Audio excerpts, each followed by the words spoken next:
बड़ी खबर मिल रही है। सस्पेंस जो कि काफी लंबे समय से लगातार बना हुआ था वो खत्म होता हुआ यहां पर नजर आ रहा है। बात अगर करें रायबरेली की, तो रायबरेली से राहुल गांधी लड़ेंगे चुनाव। अब ये क्लियर हो चुका है। काफी कयास इसको लेकर लगाए जा रहे थे। बात अगर करें अमेठी से, तो केएल शर्मा होंगे यहां से उम्मीदवार। तो ये बड़ी जानकारी मिल रही है। और इस बीच हमारी पॉलिटिकल एडिटर अदिति नागर जुड़ चुकी है।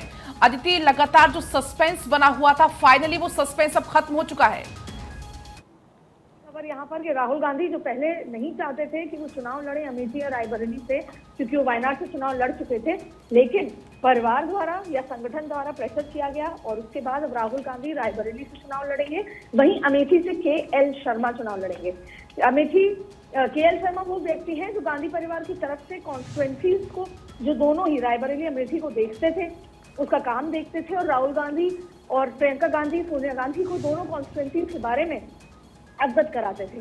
लेकिन सबसे महत्वपूर्ण बात यह है कि लंबे समय से इस बात का इंतजार था कि रायबरेली, जो हालिया में सोनिया गांधी ने उस सीट को छोड़ दिया था इलेक्टोरल पॉलिटिक्स को, वहां पर कौन चुनाव लड़ेगा।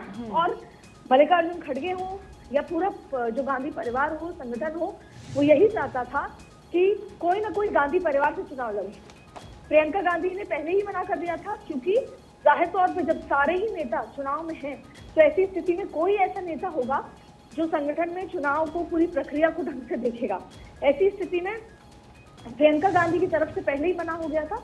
लेकिन उससे महत्वपूर्ण बात यह है कि अब राहुल गांधी वायनाड से चुनाव लड़ चुके हैं, लेकिन रायबरेली से भी अब चुनाव में उतरेंगे। हालांकि राहुल गांधी ने ये चिंता व्यक्त की थी कि अगर वो दोनों ही सीट से चुनाव जीत जाते हैं, तो ऐसी स्थिति में वो वायनाड को नहीं छोड़ेंगे।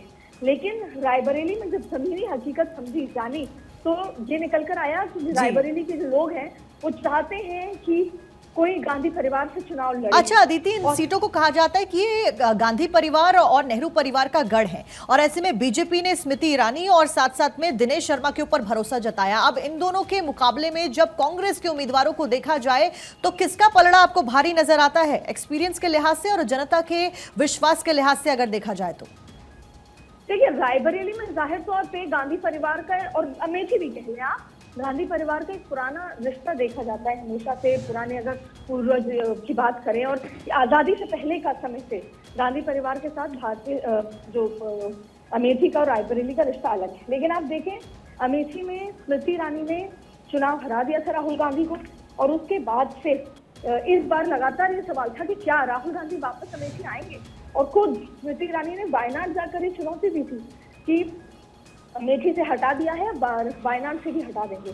ऐसी स्थिति में इसको बहुत अगर आसान भाषा में समझा जाए, तो देखिए रायबरेली में गांधी परिवार कहीं ना कहीं आसान स्थिति में खुद को मान रहा है, कंफर्टेबल स्थिति में खुद को मान रहा है, और ये मान रहा है कि रायबरेली के जो लोग हैं, क्योंकि ग्राउंड रिपोर्ट्स भी उनको यही निकल कर आ रही हैं कि रायबरेली के जो लोग हैं वो गांधी परिवार का ही नुमाइंदा चाहते हैं। ऐसी स्थिति में कांग्रेस ने सेफ साइड ली और रायबरेली से चुनाव लड़ने का फैसला लिया। सवाल दो थे। पहला, विपक्ष यानी कि भारतीय जनता पार्टी की तरफ से ये सवाल उठना कि उत्तर प्रदेश को छोड़ दिया है, भारतीय जनता पार्टी की तरफ से ये सवाल उठना कि क्या हार का डर है, और भारतीय जनता पार्टी की तरफ से ये सवाल उठना कि कहीं ना कहीं रायबरेली की जनता ने जो इतने सालों कांग्रेस परिवार के लिए, गांधी परिवार के लिए जो कुछ किया, वो सब खत्म हो गया। तो राहुल गांधी ने इस प्रेशर में, परिवार और संगठन के प्रेशर में आके ये फैसला लिया कि वो चुनाव लड़ेंगे, लेकिन रायबरेली से, क्योंकि सोनिया गांधी ने हाल ही में छोड़ा। अब बात करते हैं अमेठी की। अमेठी में स्मृति ईरानी को चुनौती देने के लिए कई बार ये सवाल उठा कि एक जगह से प्रियंका गांधी और एक जगह से राहुल गांधी चुनाव लड़े, लेकिन प्रियंका गांधी साफ मना कर चुकी थी कि वो संगठन की तरफ से चुनाव प्रचार में और मैनेजमेंट में लगना चाहती थी। तो अब ये सवाल उठता है कि जो केएल शर्मा, जो लगातार कॉन्स्टिट्यूएंसीज को देखते थे और राहुल गांधी गांधी परिवार के करीबी हैं, उनको चुनाव में उतारा गया। बिल्कुल अदिति, काफी लंबे समय से सस्पेंस यहां पर था, फाइनली एंड मोमेंट पर आकर वो सस्पेंस खत्म हो चुका है। बहुत शुक्रिया फिलहाल आपका।